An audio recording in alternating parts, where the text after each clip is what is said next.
welcome back to my channel. Thank you again for all your comments. I hope to do another comments video at some point where I'll try and talk about them. But in this video, I'd like to talk about Chris Packham's recent documentary on BBC, which was aired last night at 9 o'clock. I saw it today on iPlayer, called Inside, I think it was called Inside Different Autistic Minds or something like that. It's available to watch on iPlayer. If you just put Chris Packham latest awesome documentary, it'll come up. And I think it's in two parts, so there's another part next week. This was the first one. And in it, he interviews different autistic people who create a short film talking about their experiences. And in the first episode, he interviewed a young woman called Flo, who I think lived in Salisbury.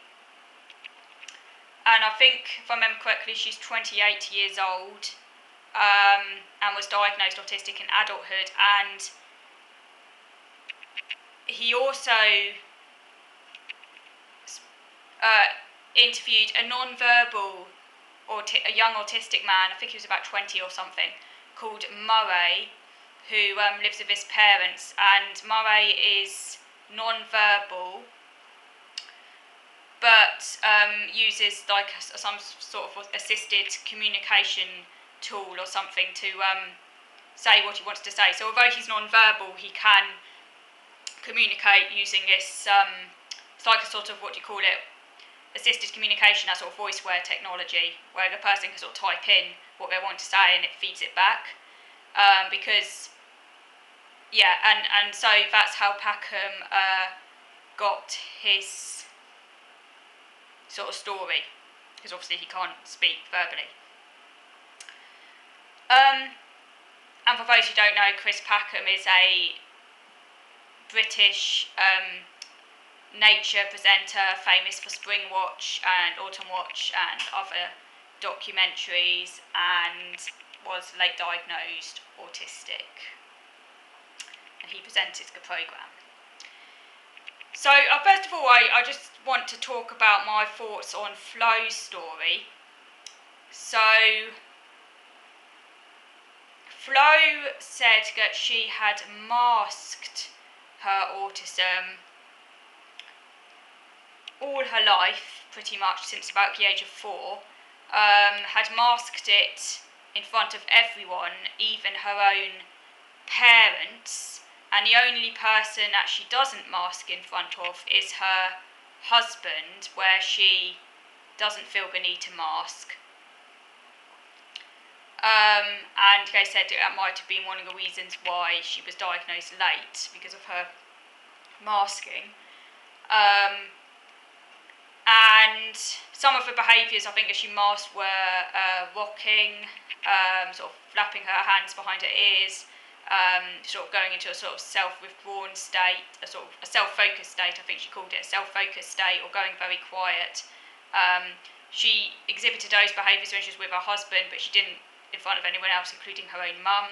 She's a comedian, an improv comedian, so she does improvised comedy in pubs and things like that.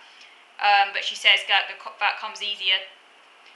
That sounds, because as Packham said, you wouldn't expect that maybe from an autistic person to be in a crowded pub and to sort of be in an element, but Flo said that it comes naturally to her because she's enacting on stage what she does in everyday interactions with people, which she said is like improvisation, and that she actually said she finds small talk okay, or that she's quite, because small talk follows certain rules, that a sort of script that you can follow.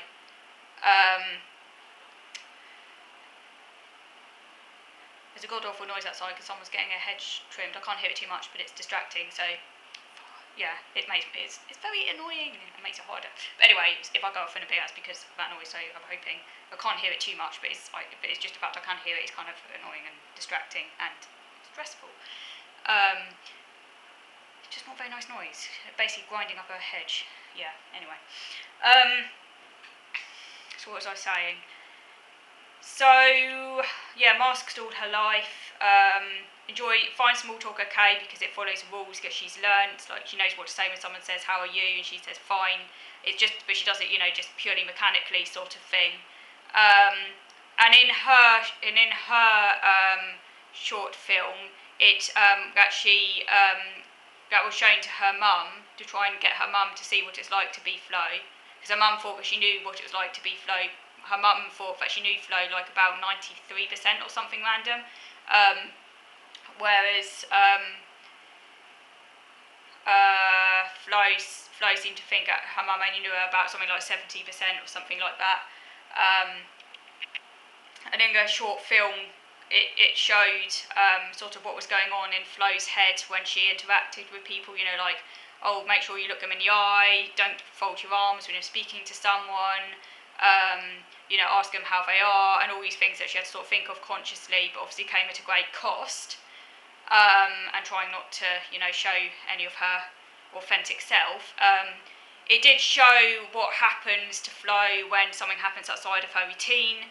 The example given was that she had in her mind that her husband was going to take her to Tesco, and she'd kind of already sort of rehearsed how to cope with it. She hates shopping, but rehearsed how to deal with it. But again, in the car, her husband suddenly said they were going to Sainsbury's because it was the nearest shop in town, and that completely threw Flo because she assumed that they were both on the same page. But her husband had forgotten that they had agreed on Tesco, and then she went into shutdown mode and she couldn't talk or communicate what was going on in her head.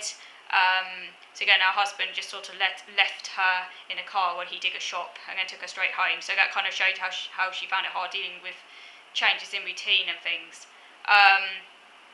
So that bit is just like a summary of what happened in the programme. And now in video number 2, I'm just going to say what I thought about some of it, more specifically my view. So moving over to video number 2 now.